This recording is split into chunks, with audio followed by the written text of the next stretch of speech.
Assalamualaikum warahmatullahi wabarakatuh. Innal hamdalillah nahmaduhu wa nasta'inu wa nastaghfiruh wa na'udzu billahi min syururi anfusina wa min sayyiati a'malina. May yahdihillahu fala mudilla lahu wa may yudlilhu fala hadiyalah. Asyhadu an la ilaha illallah wa asyhadu anna Muhammadan abduhu wa rasuluh la nabiyya wa la rasula ba'dah.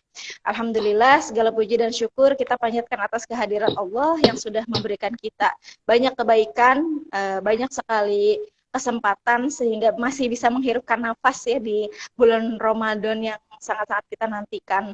Kemudian sesungguhnya tidak ada manusia yang istimewa melainkan dia yang mengistimewakan Allah dalam segala aktivitasnya, dan tidak ada juga manusia yang sangat beruntung melainkan dia menjadikan bulan Ramadan itu menjadi melejitkan potensi ketakwaannya baik di bulan Ramadan ataupun bulan-bulan berikutnya. Kemudian salawat dan juga salam tak pernah kita lupa curahkan kepada Nabi besar kita Nabi Muhammad Shallallahu Alaihi Wasallam, yang mana meskipun kita tidak pernah berjumpa, tidak pernah bertatap muka, tidak pernah bersua, tapi mudah-mudahan dengan istiqomahnya kita ya dalam jalan kebaikan, ikut live kebaikan seperti ini pun gitu ya, hal-hal yang mungkin dianggap kecil mudah-mudahan menjadi memudahkan kita mendapatkan syafaat Nabi Muhammad di akhirat kelak. Amin, amin ya robbal alamin. Alhamdulillah, Ustazah kita bisa terkumpul kembali bersama 13, bahkan insya Allah bertambah lagi ya pemirsa sahabat Suara Mubalighah. Kita akan membahas tema yang sangat menarik ya Ustazah, di mana kita akan membahas mengenalkan adab di masjid pada anak.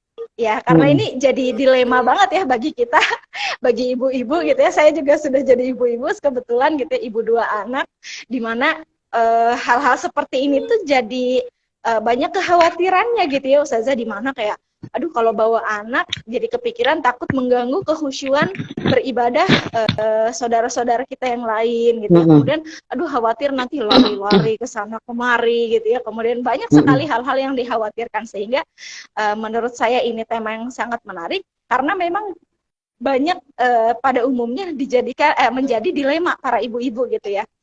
Begitu ya Ustazah kurang lebih untuk pada realitanya gitu. Mau yang anak 1, mau yang anak 2, anak 3 gitu ya, semuanya memiliki kekhawatiran dan dilema yang sama. Maka mari kita bersama Ustazah Faizah membahas ini gitu ya. Mungkin untuk permulaan kita sedikit bertanya kebolehannya dulu nih Ustazah. Sebenarnya Islam itu tuh memandang bolehkah gitu ya anak itu dilibatkan dalam aktivitas masjid gitu. Ya. Mungkin saya izin menyapa dulu ya. Ya Mbak Gina ya. Panggilannya Mbak Gina, Mbak Gina? Ya. Mbak Gina sama aja. Mbak Gina. Kaya ya artinya ya. Baik, bismillahirrahmanirrahim. Assalamualaikum warahmatullahi wabarakatuh. Waalaikumsalam.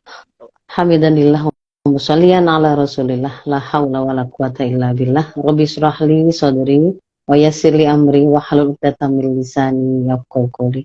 Amma ba'd. Alhamdulillah rabbil alamin. Akhwati, sahabat Suara Mubalighah sekalian, pada malam hari ini kita bisa lanjut lagi dalam majelis ilmu kita Salam Ramadan ya. Sangat istimewa karena ada banyak sekali sakofah, ada banyak sekali pencerahan yang bisa kita dapatkan dari majelis kita. Hari ini kita akan membahas tentang salah satu kegalauan yang sering memang nggak hanya melanda emak-emak sebenarnya. Kalau kita lihat sikon yang ada di tengah-tengah masyarakat, itu mungkin ibaratnya terbelah jadi 2 kubu gitu ya, kalau mau dibikin sederhananya gitu ya.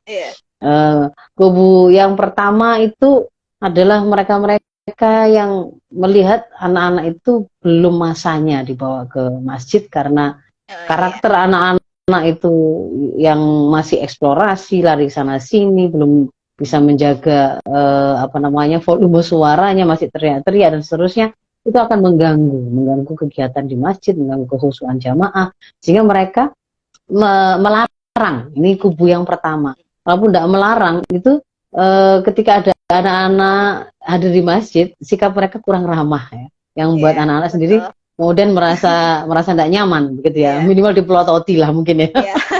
Kemudian Kemudian yang sebaliknya, kubu yang kedua itu adalah justru merasa harus anak-anak itu didekatkan ke masjid dan kemudian relatif permisif atau menoleransi lah, memahami kalau kemudian di situ ada keributan, ada ketidakkhusyuan, ada resikonya lah anak-anak itu ke masjid. Nah, yang kemudian seolah-olah ini apa namanya? Yang mana?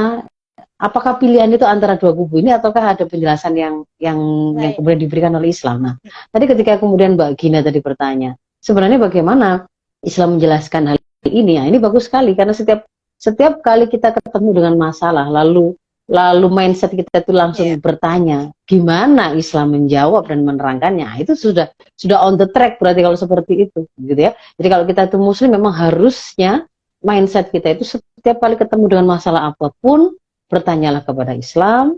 Ketika kemudian nanti kita sudah temukan jawabannya di sana, maka sami'na wa ata'na. Itu kan ya, di An-Nisa 59 kita mendapatkan penjelasan hal tersebut. Nah, terkait dengan bagaimana hukumnya membawa anak ke masjid, mengikuti kegiatan-kegiatan di masjid, bolehkah ataukah tidak? Ini ternyata kita kalau membuka referensi Sakofa dan fikih Islam, ternyata Rasul ada sangat banyak memberikan penjelasan atau pengalaman begitu ya terkait dengan memberi kesempatan atau tidak anak itu ke masjid, bagaimana mereka berinteraksi dengan anak-anak itu di masjid ya. Beberapa dalil diantaranya adalah yang diriwayatkan oleh Abu Daud. Dari di situ Abdullah bin Buraidah berkata, Rasulullah SAW pernah berkhutbah di hadapan kami, lalu Hasan Husain radhiyallahu anhuma datang ke masjid, pakai digambarkan di situ ya, pakai gamis kembar warnanya merah, sambil jalannya itu sempoyongan. Nah, jalannya sempoyongan itu maksudnya kenapa? Karena masih bayi, masih apa latihan jalan itu loh, yang masih jatuh-jatuh, masih latihan jalan. Rasul dari atas mimbar itu kemudian turun, menggendong dua cucunya tersebut, membawa naik ke mimbar, lalu beliau bersabda, beliau mengatakan, Maha benar Allah bahwa memang harta dan anak-anak itu adalah fitnah atau ujian. Aku melihat dua cucuku ini gitu ya, lihat dia berjalan sempoyongan jatuh-jatuh itu tidak sabar, lalu pengen menjemputnya dan diambilnya. Dan diceritakan dalam hadis itu, lalu Rasulullah setelah mengambil cucunya tadi itu melanjutkan khutbah beliau. Itu dalil yang pertama. Jadi ada kisah bahwa Hasan Husain di dalam masjid dan Rasul berinteraksi dengan dua cucunya tersebut. Lalu kalau di riwayat yang lain ada di hadis Bukhari Muslim, sahabat Abu Qatadah pernah melihat Rasulullah SAW menggendong Umamah bintu Al-As. Ini adalah putrinya Zainab bintu Rasulullah di pundak beliau. Jadi digendong gitu ya. Ketika beliau sholat, ketika ruku, ini Umamah tadi diletakkan di lantai. Lalu ketika bangun dari sujud, diambil lagi, digendong lagi. Itu juga menunjukkan malah Rasulullah sedang sholat ini, ya kan? Malah spesifik untuk af'al ini, untuk perilaku beliau yang ini beliau sedang sholat dan memberikan contoh bagaimana kalau misalkan membawa anak ketika kita sedang sholat, gitu ya. Jadi Rasul juga membawa anak kecil ke masjid, tapi beliau, kita bisa ambil pelajaran dari hadis yang ini, beliau tidak melepaskan, masih dalam tanggung jawab beliau, jadi dalam pengawasan beliau pegangi, beliau gendong, supaya cucu tadi itu tidak kemudian mengganggu jamaah yang lain. Atau yang kemudian yang lain, ini juga sangat sering kita dengar kisahnya, disampaikan oleh Syaddad radhiyallahu anhu mengisahkan di satu salat Isya, Rasulullah datang sambil membawa cucu beliau Hasan Husain, beliau maju ke tempat imam, lalu meletakkan cucunya, lalu takbiratul ihram. Di tengah sholat, Rasul ini kok sujudnya lama sekali begitu ya. Karena penasaran, Syaddad ini sempat mengangkat kepalanya, ternyata Rasul masih sujud gitu ya. Beliau ternyata itu ya. Sang cucu itu ternyata naik kepada Rasul saat beliau sedang sujud. Syaddad pun kemudian sujud lagi. Setelah selesai sholat, para jamaah akan kemudian bertanya, Rasul tadi ada apa kok engkau sujud lama sekali? Kami mengira ada kejadian buruk atau mungkin ada wahyu yang sedang turun. Ternyata Rasul menjawab, bukan itu yang terjadi. Tapi tadi cucuku menjadikan punggungku itu sebagai tunggangan dia, mainan dia, dan aku ndak suka memutus kesenangannya sampai kemudian dia menyelesaikannya Masya gitu, sampai Allah. dia puas. Nah, jadi di sini kita dari beberapa peristiwa yang ada di sini itu ya, kita juga melihat bahwa orang tua kita dibolehkan untuk membawa anaknya itu ke masjid, namun tetap harus dengan tanggung jawab penuh, harus bertanggung jawab. Dia bertugas untuk kemudian mengkondisikan, memberikan pengertian pada anak dan seterusnya, dan itu dilakukan dengan kelembutan dan kesabaran. Yang lain lagi itu bisa kita juga cermati dari hadis yang lain. Nah, ini ada unsur emak-emaknya. Jadi Rasulullah dari hadis riwayat Bukhari Muslim, Rasulullah berkata ketika sedang sholat, sebenarnya saya tuh ingin sholat saya itu saya panjangkan gitu ya, bacanya itu dengan surat-surat yang panjang. Tapi ketika kemudian terdengar suara tangisan anak kecil yang dibawa ibunya ke masjid, maka saya pun kemudian menyingkat sholat saya karena saya tahu betapa ibunya itu tidak enak hati dengan tangisan sang anak. Ya. Hadis riwayat Bukhari Muslim. Ini di senada dengan ini, Anas juga pernah meriwayatkan Rasulullah pernah sholat, lalu beliau mendengar ada tangis bayi di dalam barisan jamaah yang dibawa serta ibunya sholat ke masjid. Maka Rasul kemudian mempersingkat sholatnya dengan hanya membaca surat ringan atau surat pendek. Hadis riwayat Muslim. Nah, ini menunjukkan ternyata itu malah kisahnya ini ibunya berarti yang membawa anaknya gitu kan ya, dan anaknya nangis lagi, manusiawi sekali ini kan, berarti kita ketemu dan Rasul kemudian memberi suatu pelajaran tertentu tentang kebijakan dari imam ketika mengetahui situasi untuk mengenali situasi di tengah-tengah makmumnya, gitu kan ya. Jadi dia dipercepat oleh Rasul. Nah, demikian pula mungkin di dalil yang lain itu adalah peristiwa atau kejadian di kalangan sahabat yang biasa kita pakai dalil itu untuk untuk ini loh, dalil untuk mengajarkan tentang puasa, bagaimana mengajarkan anak berpuasa itu kan ya. Jadi ada sahabat Nabi bernama Rabi ya. Pada satu pagi di hari Asyura, Rasul mengirim pesan ke kampung-kampung di sekitar kota Madinah yang bunyinya, barang siapa yang sudah memulai puasa dari pagi tadi, silakan selesaikan puasanya. Bagi yang tidak puasa, silakan terus berbuka. Sejak saat itu kami senantiasa terus berpuasa pada hari Asyura. Demikian pula anak-anak kecil kami, gitu ya. Banyak yang ikutan puasa dan kehendak Allah. Dan kami pun pergi ke masjid bersama anak-anak. Di masjid itu kami siapkan ada mainan khusus untuk anak-anak yang terbuat dari wool. Ya? Nah, iya. Kalau ada dari anak-anak itu, yang kemudian karena rasa lapar gitu terus nangis gitu ya, minta makan. Nah, kami pun beri dia mainan tadi untuk mengalihkan perhatiannya supaya dia teralihkan dari rasa laparnya. Nah, jadi ini dari beberapa yang sempat saya nukilkan tadi, kita bisa melihat bahwa secara hukum boleh begitu membawa anak ke masjid, berkegiatan di masjid. Tetapi ada catatannya. Ada catatan karena nanti harus kita gabungkan dengan penjelasan Islam terkait dengan masjid itu tempat orang beribadah, ada adab kita terhadap orang yang sholat. Orang sholat itu bahkan tidak boleh kita ganggu konsentrasinya dengan bacaan Quran kita yang terlalu keras misalkan. Bacaan Quran saja kalau kemudian itu mengganggu orang yang sedang sholat, kita pelankan. Nah, jangan sampai kemudian ini bukan sholat, ini tapi teriak-teriakan anak-anak kecil lari-lari. Tentu saja itu berarti sesuatu yang tidak diperbolehkan kan begitu. Apalagi kemudian tangisannya sampai membuat jamaah tidak bisa mendengar imamnya dan seterusnya, itu sesuatu yang juga kemudian berarti harus kita pertimbangkan gitu ya. Itu kalau dari sisi boleh apa tidaknya gitu Mbak Gina. Oke, jadi seperti itu ya sahabat Suara Mubalighah, terjawablah gitu ya pertanyaan bolehkah gitu ya, boleh tidaknya membawa anak ke masjid gitu ya, melakukan aktivitas rutinitas yang ada di masjid. Jelas sekali tadi banyak dalil-dalil hadis yang dijelaskan oleh Ustazah.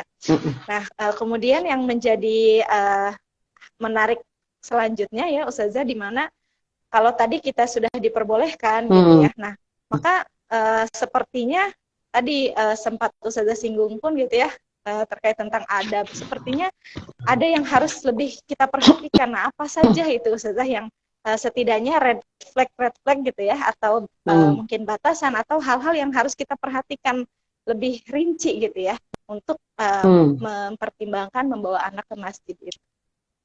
Ya, sebelum kita memperhatikan apa saja yang perlu kita perhatikan dari anak-anak kita gitu ya, ketika kita membawa mereka ke masjid, saya ingin menyisipkan penjelasan tentang urgensi atau perlunya kita mendekatkan anak-anak kita ke masjid memang ya.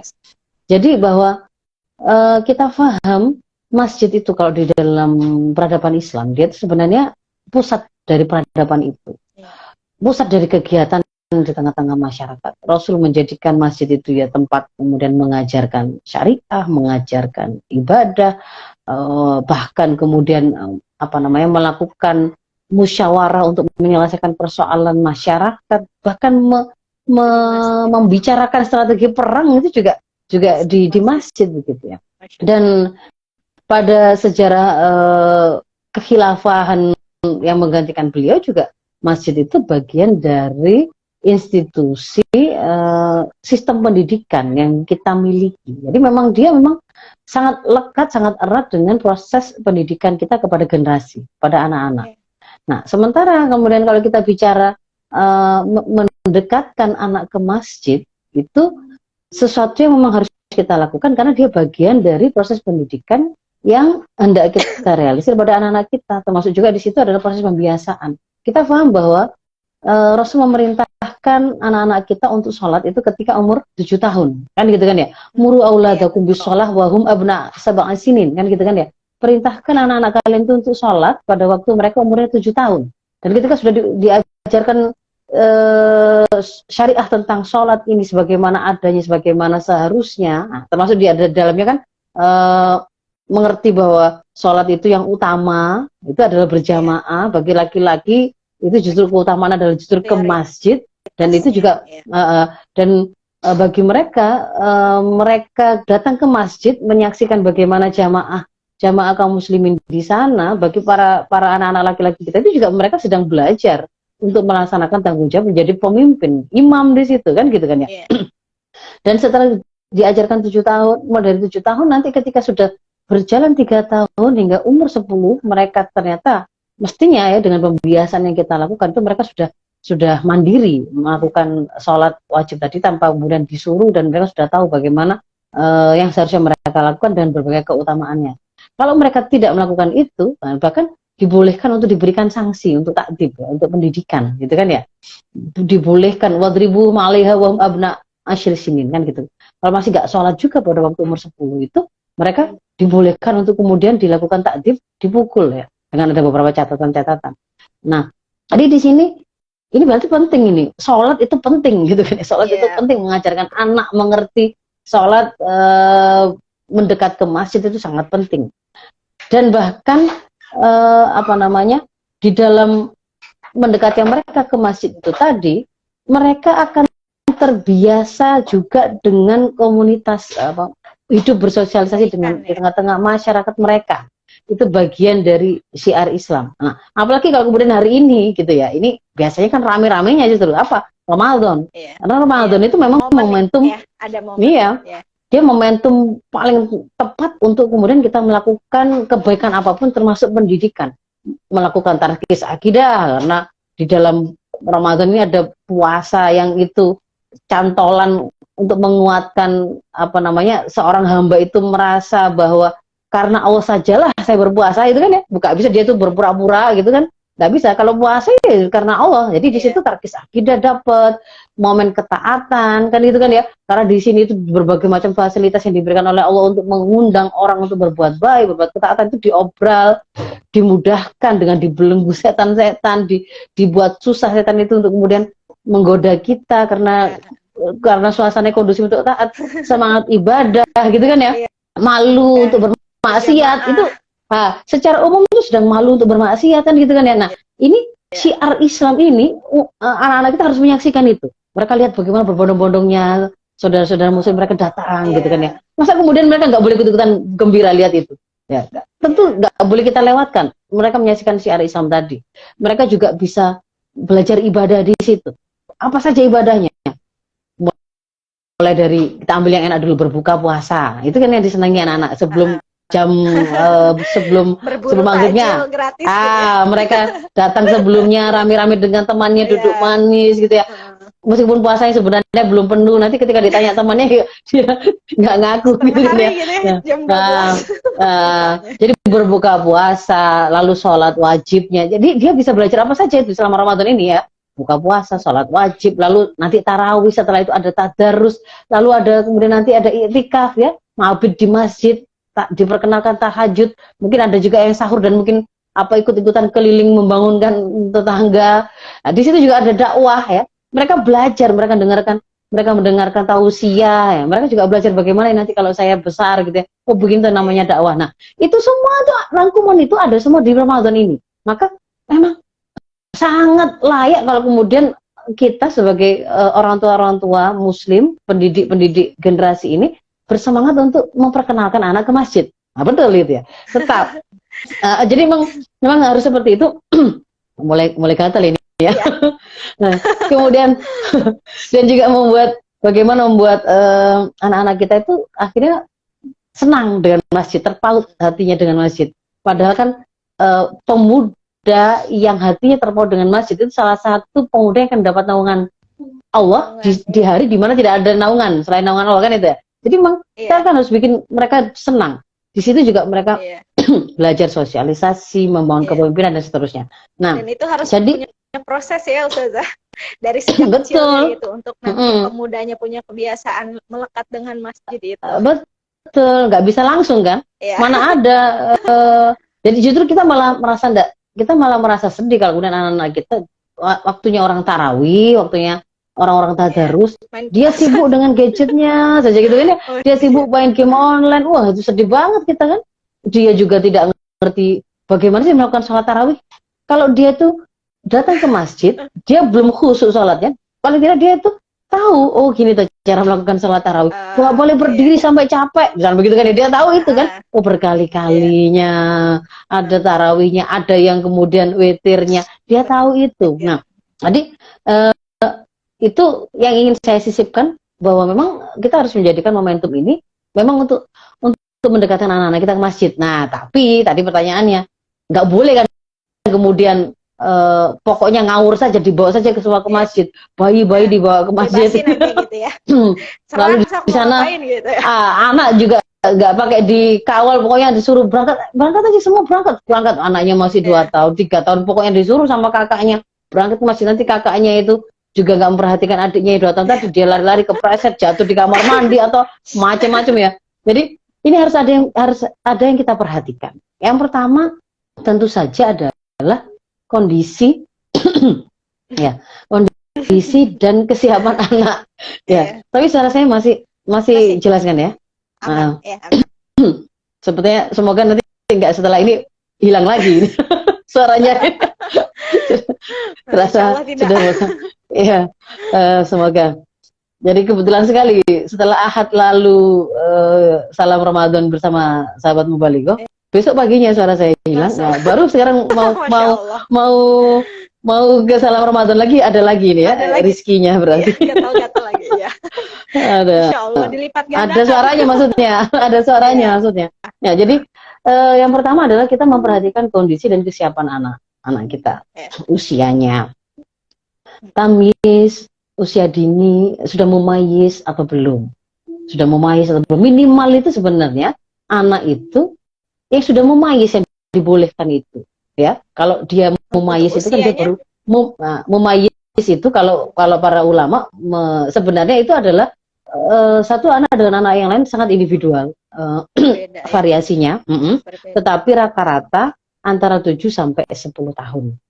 Makanya kan di usia itu dikatakan anak-anak itu mulai siap untuk belajar di sekolah, berguru dengan lebih disiplin, mulai diperintahkan untuk diajarkan ibadah dan syariah apa adanya. Itu kan nomor 7. Rata-rata nomor 7 itu adalah awal dari memayiznya seorang anak. Nah, memayis itu karena mereka sudah memiliki kemampuan tamyiz. Tamyiz itu membedakan, memahami satu perkataan, gitu ya, membedakan baik buruk, mulai punya rasa malu, mulai ngerti ketika diberi nasihat. Tapi kalau belum, sebelum memayis itu dia nggak ngerti gitu. Dibilang bahaya, dia juga nggak ngerti maksudnya bahaya. Jangan lari-lari nanti kepreset, itu nanti bahaya. Nggak paham maksudnya bahaya. Kalau kemudian dia di situ kebelet pipis, tiba-tiba auratnya dibuka, dia juga belum punya rasa malu kan gitu ini. Jadi ada beda. Lalu juga dari sisi anak ini, anak usia hadonah atau sudah mandiri gitu ya. Anak yang masih untuk melakukan pelayanan pada dirinya sendiri saja, dia itu masih butuh dilayani. Kalau dia pengen BAK, BAB, bahkan dia belum mengenali bagaimana cara mengontrol keinginan BAK, BAB-nya. Tapi kemudian ini dilepaskan oleh orang tuanya, enggak pakai pampers, tiba-tiba disilakan ikut kakaknya ke masjid. Kakaknya juga belum paham bagaimana bertanggung jawab terhadap adiknya gitu ya. Akhirnya anaknya ngompol di sana. Itu tentu sesuatu yang salah kalau yang seperti itu. Karena di situ ada masjid yang wajib dijaga kesuciannya. Nggak boleh ada najis di situ kan begitu. Juga dari sisi anak ini tadi bagaimana pengendalian dirinya, kontrol dirinya gitu kan ya. Jangan-jangan ketika kemudian dia nanti itu masih boboan kalau bahasa Jawanya, nggak tahu kalau jadi dia Sundanya apa? ketika ada banyak orang datang, dia ngeliat nggak ada ibunya, kok nggak ada orang yang dia kenal, malah nangis. Bisa jadi kan malah begitu. Atau kemudian ada dengan temannya lalu gitu. Nah bisa tantrum sewaktu-waktu di situ, cengeng kah, apa sudah mandiri kah, itu harus diperhatikan masing-masing. Ada juga misalnya anak-anak yang berkebutuhan khusus kan, kita harus diperhatikan juga. Itu dari sisi sang anak. Dari sisi kondisi masjid, jamaah dan kegiatan apa yang sedang dilakukan. Kalau memang ini tuh adalah pengalaman yang pertama, kita bawa ke masjid, tentu tidak harus kita pertimbangkan antara pada waktu kita memilih momentum ketika jamaah full, mereka semuanya khusyuk, dengan ketika kita memilihnya waktu itu masih yang kosong, yang sepi gitu ya, yang kita masih punya peluang untuk milih tempat di pinggir kah, kemudian kita mengawasi dengan lebih leluasa ya, tidak mengganggu banyak orang, misalkan jamaah zuhur gitu biasanya sedikit biasanya ya. Nah ya misalkan begitu, dibandingkan dengan ketika itu misalkan kita bawanya malah memilih pada waktu sholat Jumat misalkan, ya tentu itu harus dipertimbangkan juga gitu ya. Lalu bagaimana kondisi jamaah juga, ketika kita tahu bahwa tetangga kita itu masih belum ada kesamaan visi, persepsi dengan kita tentang bagaimana membawa anak ke masjid, itu juga jangan kemudian hanya isi pikiran kita saja yang kemudian kita pertimbangkan gitu loh ya. Kita juga harus punya empati dengan mereka-mereka yang merasa terganggu atau tidak nyaman.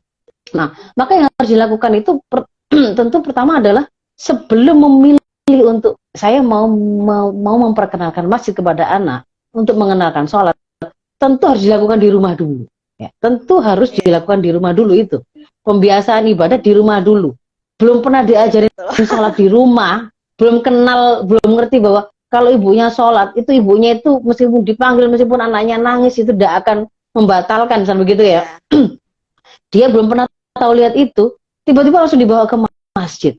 Kemudian ada sesuatu yang membuat dia tidak nyaman di sana, misalkan dia digigit serangga kah, dia nangis, ibunya kok kayaknya tidak ngereken, malah semakin tantrum. Nah, itu malah nggak betul gitu. Jadi harus dilakukan pendidikan dan pembiasaan ibadah dulu di rumah, mengerti kalau sholat itu nggak bisa diganggu. Dia tahu, oh itu ada periodenya. Dengan cara misalkan setiap kali selesai sholat, kita langsung memeluk dia. Oh itu pertanda dia akan mengenali bahwa oh ini sudah selesai sholatnya. Makanya saya kemudian dipeluk kan gitu ya. Ibu saya mulai menyapa saya lagi. Tadi saya mau panggil, saya nangis juga tidak direken gitu, tidak ya gitu kan ya. Jadi seperti itu di rumah dulu dipastikan. Sambil kita tadi lihat anaknya tadi sudah siap ini untuk lebih mandiri lagi. Nah, kalau kemudian mau dibawa ke masjid, maka lakukan sounding dulu, pembekalan ya. Pembekalan mulai dari kita mau ke masjid, kita mau, ibu atau ayah mau ajak kamu sholat jamaah zuhur ke masjid atau sholat jamaah subuh ke masjid. Nanti sholat kalau subuh berapa rakaat? Oh, 2 rakaat. Berarti pada waktu sampai habis Allahu Akbar sampai salam, boleh nggak kemudian kalau kamu nangis, bapak atau ibu, itu artinya disampaikan begitu ya gambaran-gambarannya. Di sana yang kita lakukan adalah sholat. Adik duduk di sebelah ibu, kakak di sebelah ayah, ikutin ayah, gitu ya, misalnya begitu kan ya. Jadi dilakukan sounding apa yang akan terjadi, apa yang akan dilakukan. Dampingi, terutama kalau belum memais, wajib didampingi oleh mereka yang orang dewasa, gitu ya. Nggak boleh diserahkan kepada anak yang dia sendiri belum mukallaf, yang dia belum tahu bagaimana bertanggung jawab terhadap adiknya. Ya. Jadi orang tua, orang dewasa yang mendampingi, kalau perlu tidak sebatas pada sounding, gitu ya. Tidak sebatas sounding, tapi simulasi, gitu. Simulasi kayak gini. Simulasi misalkan gini. Nanti kalau kalau adik misalkan kalau misalkan adik nanti itu kebelet kan ayah sholat ya, adik ikutin sholat. Kalau adik capek, apa yang dilakukan? Nah, kita tanya gitu misalkan, duduk di tempat sholatnya, tidak boleh lari-lari kemana-mana. Kalau misalkan nanti dipanggil sama teman, Hafid, misalnya begitu ya, dipanggil sama teman. Anak saya dengar namanya dipanggil marah dia. kita ganti Ahmad, misalnya begitu ya. Nah, kalau misalnya ada temannya yang manggil seperti itu, apa yang kamu lakukan? Ini namanya simulasi gitu ya. Oh ya. Jadi menggambarkan secara real. Apakah lari memanggil begitu mendatangi panggilan temannya tadi, lalu kemudian berlari-lari dengan temannya, boleh apa enggak kalau kemudian ngajak lari-lari di situ? Nah, itu kita simulasikan. Termasuk di situ itu simulasi problem solving gitu ya. Kalau nanti kebelet pipis gimana? Oh, harus bilang. Nanti diantar dan seterusnya. Itu seperti itu. Jadi ada persiapan yang harus dilakukan oleh orang tua gitu ya, oleh para pendidik. Nanti bisa jadi di sekolah kan juga diajarkan ya, dibawa ke masjid. Kalau mereka itu belum ngerti bagaimana sholat itu dilakukan di masjid, harus diajari dulu, mungkin di kelas dulu sebelum dibawa ke masjid, berbaur dengan masyarakat, diajari berjamaahnya di kelas kan gitu kan ya. Kalau kita di rumah, kita ajarin dulu di rumah begitu. Itu dulu ya. Ya, itu beberapa yang harus diperhatikan ya. Tapi nanti yang berikutnya itu kita juga harus mengajarkan kepada anak kita apa jadi judul kita hari ini, mengenalkan adab ketika di masjid. Ya seperti apa tuh Ustazah dari segi, karena kan kita sudah tahu ya tadi yang esensialnya gitu, esensial mengenalkan masjid ke anak, kemudian urgenitasnya tadi ya, urgenitas mendidik anak untuk mengetahui kepentingan masjid gitu. Kemudian juga dibarengi dengan momentum Ramadan yang sangat tepat sekali.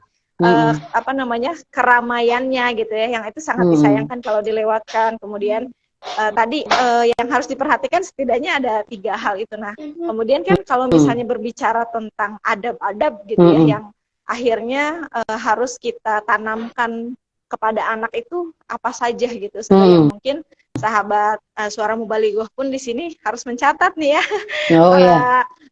pemirsa gitu ya, dimana dari awal tadi pun harus dicatat sebetulnya. Tapi mungkin dari segi ini bisa lebih dirincikan terhadap adab-adab yang memang harus ditanamkan gitu. Ya. Yang pertama, jadi kalau saya itu ketika menyampaikan itu sambil saya membayangkan ketika saya berpesan atau mengajarkan untuk anak saya. Ya, yang pertama itu kita ajari niatnya kan. Semua amal, innamal amalu binniyah. Maka pertama itu memang pertama itu adalah memastikan niat. Niat itu karena Allah.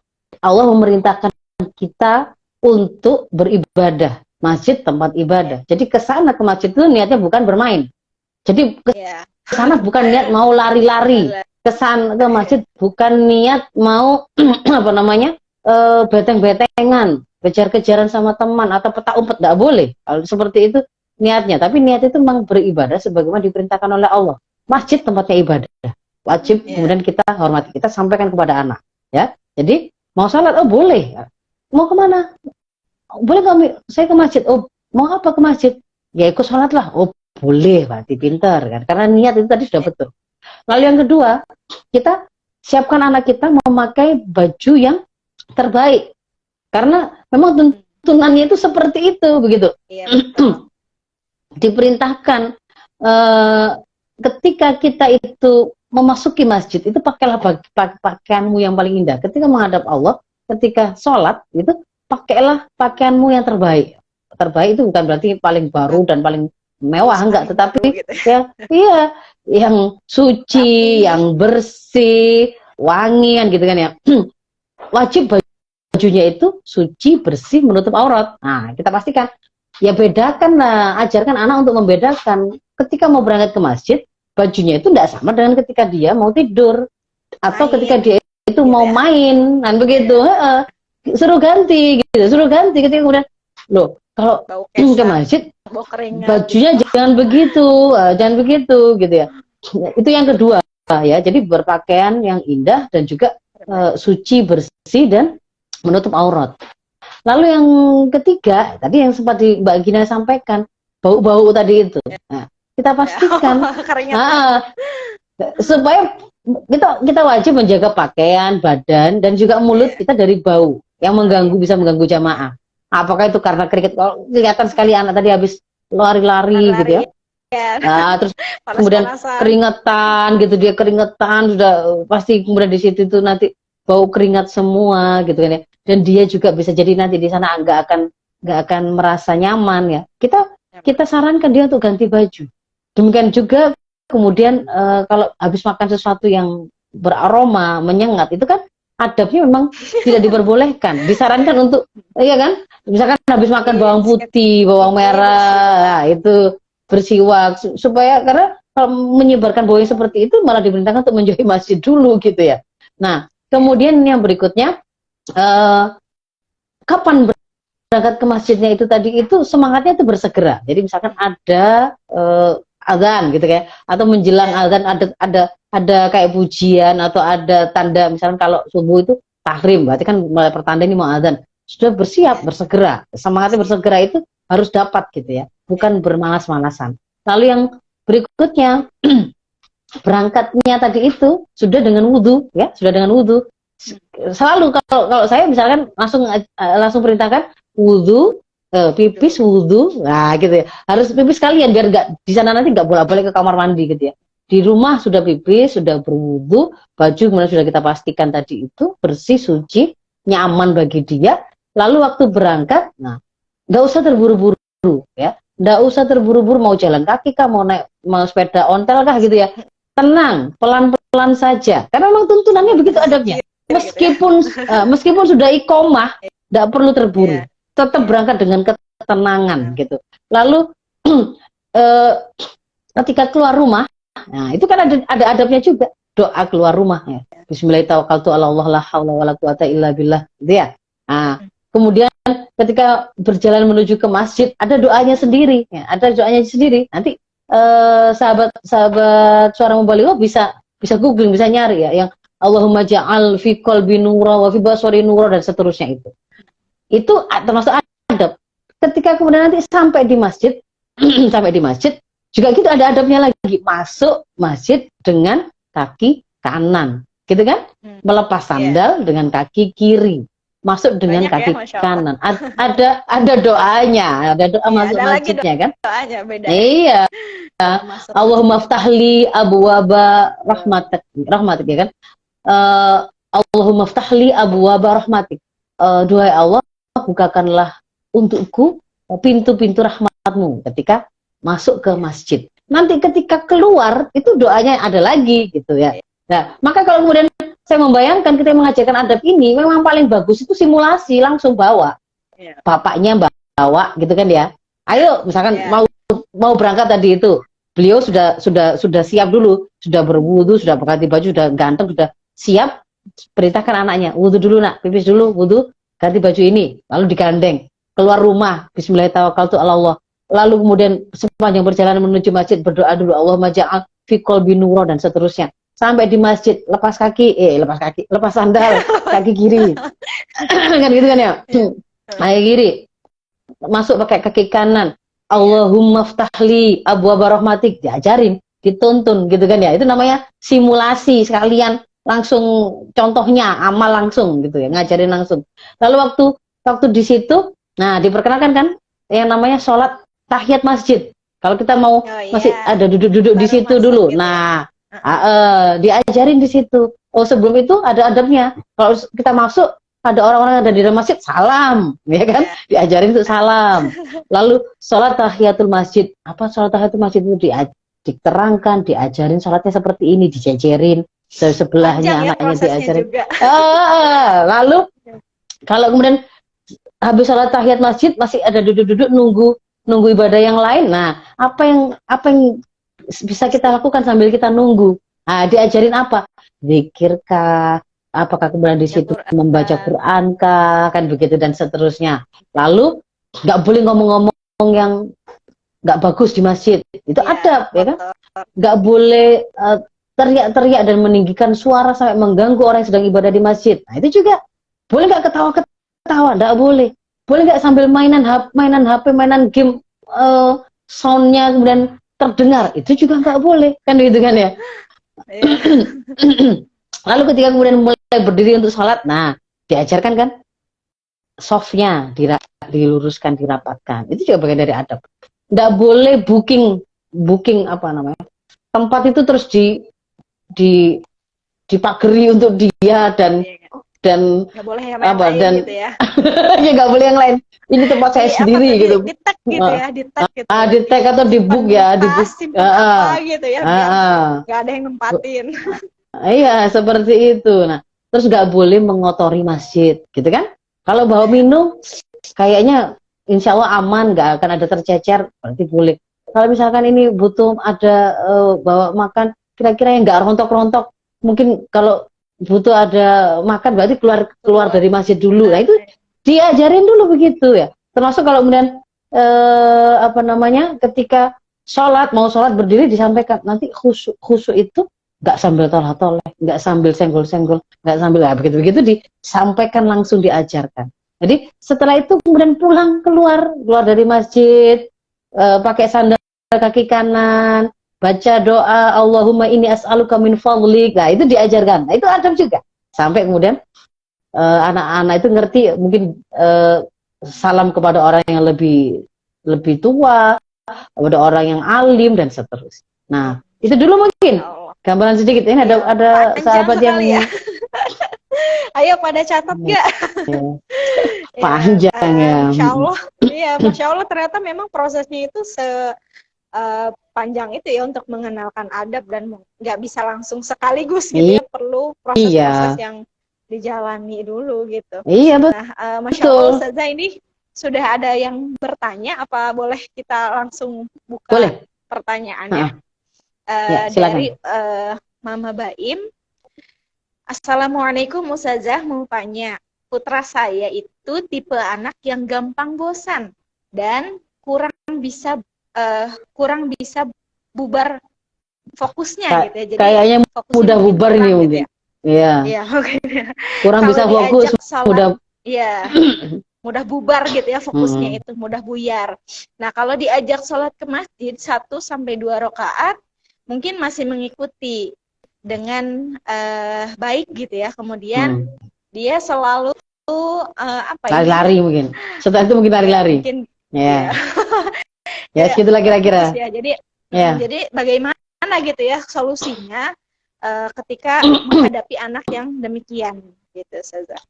Ya, ini tadi sayang sekali tidak disampaikan sudah usia Ananda berapa gitu ya. Tapi kalau memang kemudian dalam penilaian ibu, anak ibu itu belum bisa belum bisa diajak untuk kooperatif ya, menjaga kondisivitas ibadah di masjid, sebaiknya tidak dibawa ke masjid dulu, tapi jangan dibawa pada waktu masjid sedang rame-ramenya, banyak jamaah, lebih susah ibu mengatur dan melakukan pengajaran kepada anak. Justru selesaikan dan bekali dia dengan proses untuk membuat dia bertahan, bisa beribadah dengan khusyuk di rumah, Plus kalau mau mengenalkan ke masjid, ambillah momentum yang itu bisa secara full kita itu mendampinginya gitu ya, dan lebih mudah. Jadi itu tadi misalkan memilih pertama mengenalkan bukan yang sholat tetapi acara pengajian misalkan ya, dibawa ke masjid kan juga bagaimana kita ajarin untuk duduk di dalam majelis ilmu dengan tenang, tidak kemudian berlari-lari, menjaga adab ilmu, majelis ilmu. Itu kan juga bagian dari kita mau menilai seberapa kesiapan anak kita tadi kan begitu. Jadi ini tuh ukuran kesiapan anak itu tidak pakai ukuran umur gitu ya. Karena ada kekhasan satu anak dengan anak yang lain yang kita harus perhatikan. Makanya tadi kan saya katakan di antara yang kita harus perhatikan adalah faktor anak. Dia sudah memayis ataukah belum, dia masih hadonah ataukah sudah mandiri, dia anak yang ibaratnya cengeng ataukah kemudian lebih memiliki kontrol diri yang bagus, masih suka tantrum tiba-tiba yang kemudian agak susah untuk kemudian dikendalikan atau bagaimana. Nah, itu harus diperhatikan betul begitu. Mestinya yang kita bawa ke masjid itu ya justru memang anak-anak yang ghalabadudzonnya gitu ya, itu sudah siap untuk menjaga kondisivitas ibadah di masjid, dan dia bersama teman-teman itu bisa belajar lebih banyak dari dia hadir di masjid. Nah, proses penyiapannya itu tadi seperti yang saya ceritakan, itu di rumah dulu Kak. Kalau itu pendidikan di rumah. Kalau ini ke sekolah, itu biasanya anak kelas 1, 2 atau TK mungkin dia diajarin sholatnya berjamaah tapi di kelas, nggak disatukan kan di masjid. Meskipun ada masjid di situ. Wong dia baca sholatnya saja masih harus kita keraskan karena dia masih kita ajari cara membacanya, gitu kan ya. Lah kalau kemudian nanti waktu sholat terus kemudian bacaannya keras, gitu gimana? kayak anak saya misalkan dia ngotot pengen jadi imam sholat bagi saya gitu ya. Saya sampaikan kalau yang boleh jadi imam bagi Umi adalah yang sudah dewasa, sudah mukallaf. Berarti sholatnya ini sebenarnya bukan jadi imam tapi jadi barengan saja. Nah, ketika kemudian dia jadi imam itu kan, iya betul, rokok-rokoknya, sujud-sujudnya itu kan dikeraskan. Sebenarnya kan juga itu mengganggu konsentrasi juga sebenarnya begitu. Apalagi kalau bacaannya berbeda ini. Saya bacaannya ala NU, yang anak saya bacaannya ala Muhammadiyah. Berbeda gitu. Ya, gitu ya. Bisa tergambar ya. Sebetulnya Gina juga pengen sharing pengalaman ya Ustazah, dimana kan anak Gina itu usia sekarang yang pertama 4 tahun ya. Memang betul sih Ustazah, dimana tadi ya penekanannya itu faktor kesiapan anak, dan itu sudah dilatih belum dari rumah gitu. Karena kan betul. Alhamdulillah anaknya ini kan memang sering diajak gitu sholat, jadi dia dalam sholat yang 4 rakaat, sholat yang berapa rakaat itu masih bisa fokus dari awal rakaat sampai akhir, sampai selesai gitu. Begitupun di sekolahnya diteruskan, dilatih TK kan, masuk TK. Nah itu Masya Allah ternyata ketika dibawa ke masjid ternyata sudah bisa kondusif gitu untuk ikut berjamaah. Cuman memang ada beberapa yang kayak cari posisi yang pinggir ya gitu.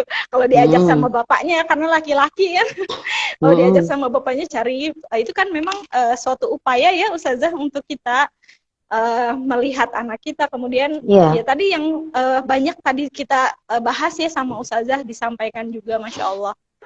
Jadi memang seperti itu ya sahabat Suara Mubalighah. Ini sudah partisipannya semakin banyak Ustazah. Ada yang mau bertanya lagi nggak? Mangga silahkan. Kalau masih ada yang masih ingin ditanyakan atau masih merasa bingung gitu ya dengan langkah apa yang harus ditreatmentkan kepada anak dan anaknya. Karena memang begitu ya Ustazah, setiap anak punya karakter yang berbeda tadi itu ya.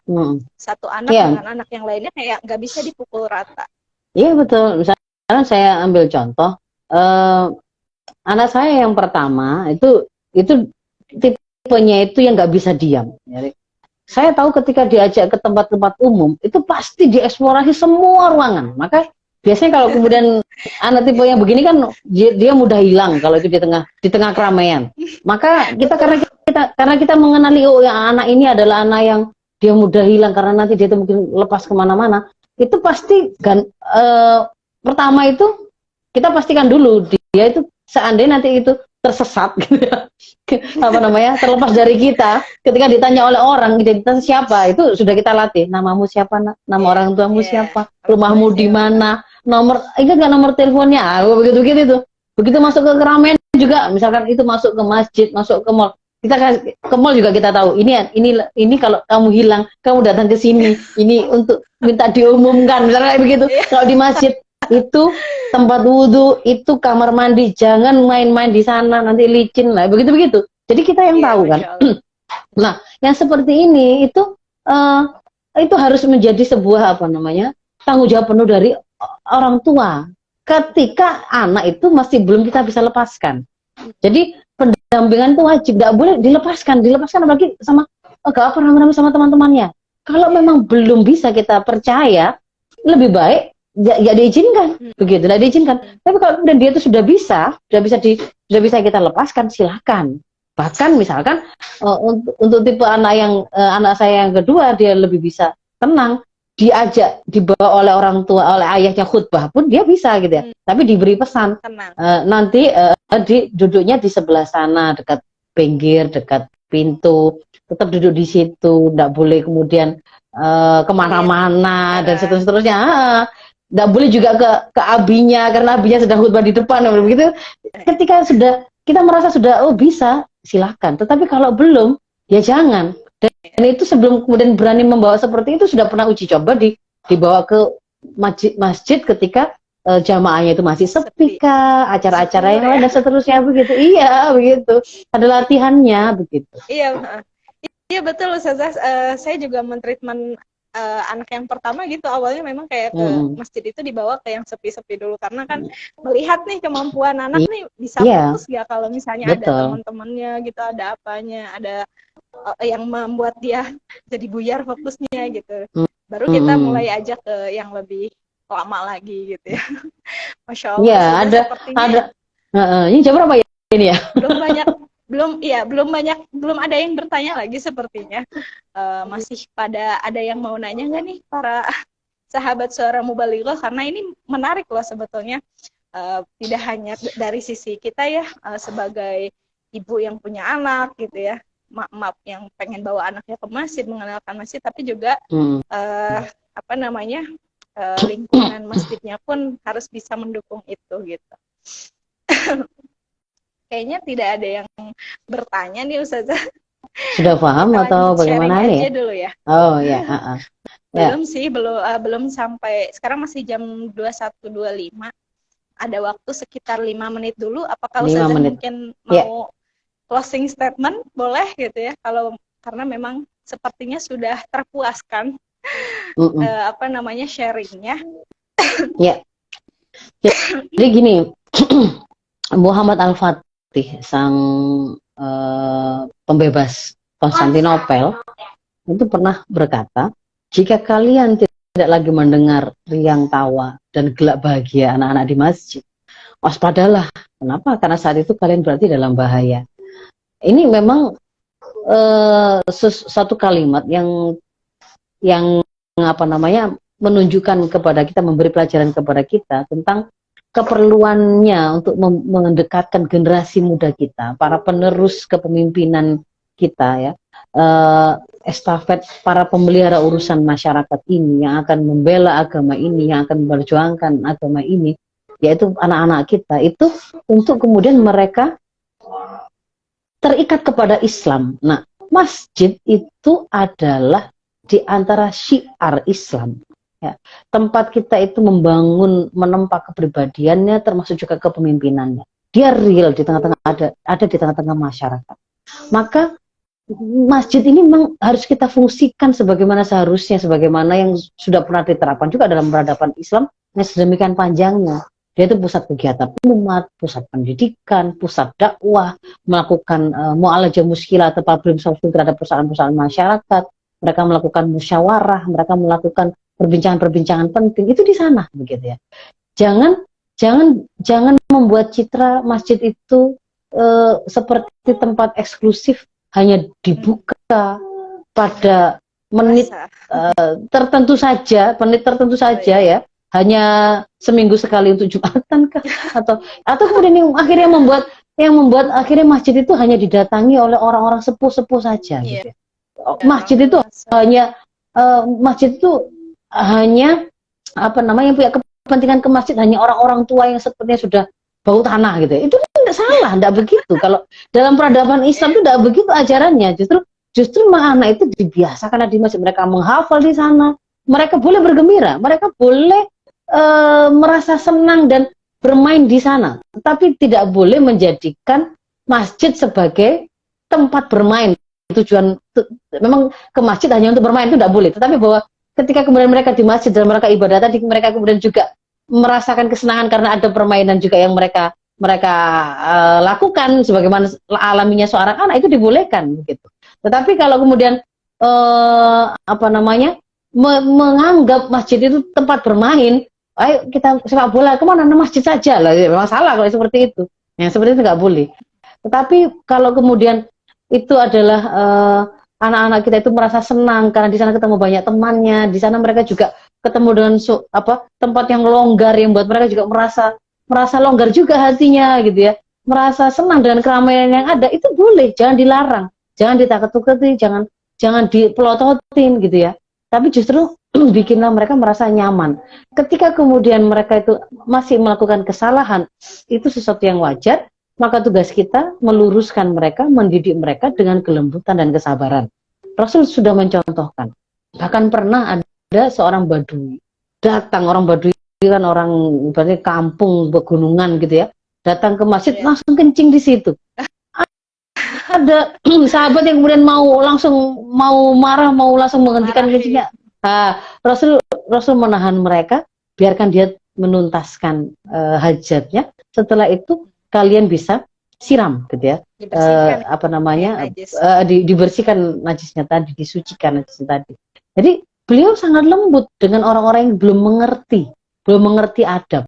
Nah, cuman bagi orang tua yang kemudian penanggung jawab pendidikan sang anak, yang penanggung jawab utama dan pertama pendidikan sang anak, dia memang wajib menyiapkan anak tadi ketika melepaskannya ke masjid. Tidak boleh cul-culan, maksudnya cul-culan itu apa ya? Melepaskan tanpa persiapan itu tidak boleh, gitu. Nggak boleh. Nah ini ada pertanyaan ini ya? Iya ada, iya. Kita nggak apa-apa jawab dulu ya Ustazah sedikit. Iya boleh. Ada dua. Tadi yang pertama tentang itikaf ya kalau nggak salah. Sebelumnya sebentar dicari dulu komentar ya. Intinya adalah pertanyaan berarti untuk itikaf pun dikondisikan ya, gitu ya. Iya. Kemudian tadi pertanyaan yang kedua.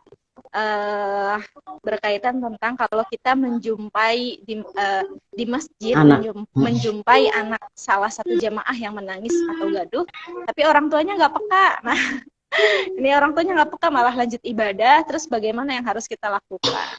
Nah, ini juga catatan untuk orang tuanya yang mendampingi. Kalau anaknya ribut, kalau hanya sekian detik lalu kemudian ditenangkan, diberi nasihat, dia ngerti, selesai, ya itu orang bisa memaklumi.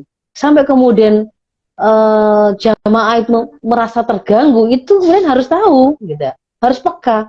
Itu adalah saat dimana dia harus mundur dari masjid itu supaya tidak mengganggu. Ada kepentingan jamaah yang lebih besar daripada dia melanjutkan ibadah di situ, mengikuti egoismenya dia.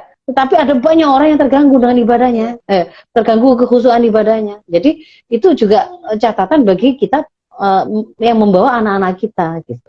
Gak boleh kemudian pura-pura gak kenal.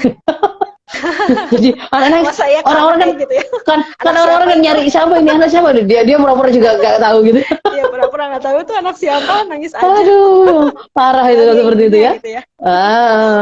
Ya gak boleh seperti itu. Berarti dia sendiri gak ngerti adabnya. Berarti kalau orang tuanya sendiri gak ngerti adab di masjid, bagaimana dia mau mengajarkan adab di masjid kepada anaknya, gitu ya.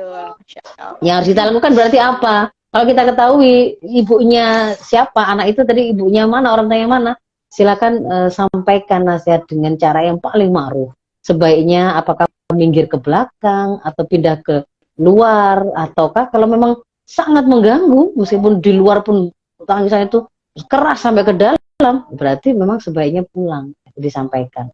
Nah, yang seperti ini juga bisa bisa kemudian kita apa namanya, kita bekalkan secara umum di lingkungan kita ketika kita ada di forum kayak misalnya majelis taklim kampung, Majelis gitu ya. Ya, majelis taklim kampung itu bolehlah topik seperti ini diangkat, lalu itu menjadi pembekalan kan untuk orang tua yang lain. Jadi kita langsung dapat banyak. Tapi kalau pada waktu hari H tadi itu ya kejadian tadi, ya berarti kepada yang bersangkutan saja. Sebaiknya yang mungkin memberikan nasihat itu adalah orang yang dianggap memiliki kewenangan untuk menjaga ketertiban di masjid itu, gitu. Apakah itu ya DKM-nya, ya takmirnya begitu, atau orang yang dituakan karena dianggap alim, karena dianggap misalkan perangkat desa, RT-nya, RW-nya boleh, gitu ya. Ya, itikaf juga kan ya biasanya 10 hari terakhir ya Ustazah, di 10 hari terakhir Ramadan tuh. Banyak kayaknya harus kita persiapkan kalau memang mempertimbangkan membawa anak itu tadi ya Ustazah yang sudah kita bahas. Betul. Dan persiapannya masing-masing juga beda loh ya. Persiapannya nggak boleh disamakan. Jadi yang saya sampaikan itu adalah rambu-rambu yang saya berusaha untuk sampaikan secara umum supaya ibu-ibu sahabat Suara Mubalighah bisa kemudian memodifikasinya sesuai dengan kekhasan masing-masing dari kondisi kita, anak kita sendiri dan seterusnya begitu. Secara umumnya adalah itu tadi rambu-rambunya. Begitu ya. Iya. Ya, jadi seperti itu ya sahabat Suara Mubalighah, Masya Allah ilmunya yang sangat luas dan bisa kita terapkan dan kita sesuaikan ya, karena ini sesuatu yang masih global dan masih kita bisa sesuaikan dengan kondisi kita masing-masing di keluarganya, kondisi anaknya dan lain sebagainya. Ini di Purwakarta sudah jam 21.34 sih Ustazah. Kalau di sana udah jam berapa? Sama, lebih ya? Sama 21.34 ya. Saya di Surabaya. Masya Allah. Lumayan ya, ujung ke ujung. Tapi Masya Allah, sahabat Suara Mubalighah, alhamdulillah kita bisa berbagi ilmu bersama Ustazah Faizah Rashidah, di mana mudah-mudahan pertemuan ini tidak hanya sekarang ya, live berikutnya di Suara Mubalighah terus disaksikan oleh para sahabat Suara Mubalighah. Dan terima kasih banyak Ustazah Faizah sudah bergabung bersama Suara Mubalighah. Sudah, wah Masya Allah luar biasa, banyak sekali live beliau yang sangat bermanfaat ya di sini. Mudah-mudahan Allah balas semua kebaikan dan juga Allah limpahkan keberkahan kepada Ustazah Faizah. Amin. Mungkin itu ya dari kita gitu ya. Kalau Ustazah mau live duluan tidak apa-apa, kalau punya agenda lain karena ini sudah malam juga ya. Atau saya langsung close gitu ya, karena pasti setelah tarawih ingin langsung beristirahat mungkin kan. Kita akhiri saja perjumpaan kita pada malam hari ini. Kita baca istighfar 3 kali, astagfirullahaladzim, astagfirullahaladzim, dan doa kifaratul majelis, subhanaka Allahumma wa bihamdika, astagfirullah wa atubu ilaik. Sekian yang bisa kami sampaikan. Mohon maaf apabila banyak kekurangan, banyak salah kata, banyak ketidaksempurnaan. Wabillahi taufiq wal hidayah. Wassalamualaikum warahmatullahi wabarakatuh.